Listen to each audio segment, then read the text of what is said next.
Une autre question me dit que le grand public pense cross égale jeu des îles.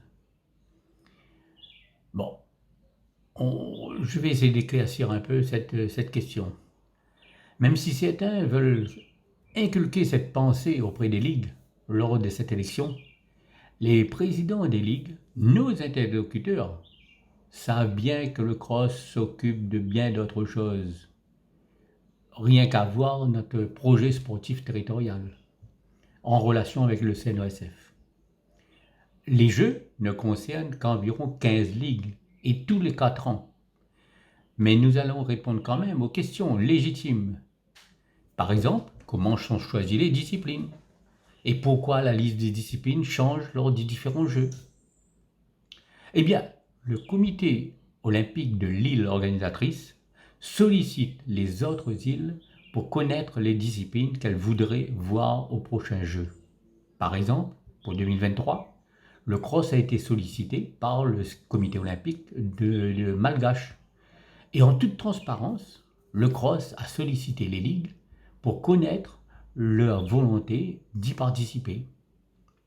Et donc, au vu des retours des listes des différentes îles, MADA fera elle-même une proposition également et soumettra une liste au KIJ, le Conseil international des jeux. Bien sûr, en mettant des critères légitimes. Il faut qu'au moins 3 îles se proposent de participer, ça c'est la règle. La capacité d'hébergement et de transport, l'effectif total, et sa capacité d'avoir les meilleures médailles. C'est tout naturel. Ce qui fait que suivant l'île organisatrice, le nombre de disciplines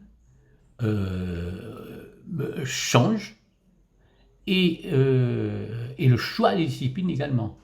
Ça veut dire pas de liste bloquée. Et que, puisque cela permet à toutes les disciplines d'avoir un espoir de pouvoir y participer. Mais pour cela, comme je disais, il ne faut pas que les ligues attendent tous les 4 ans. Mais bien pendant les 4 ans, développer les échanges avec les différentes fédérations des îles de la zone.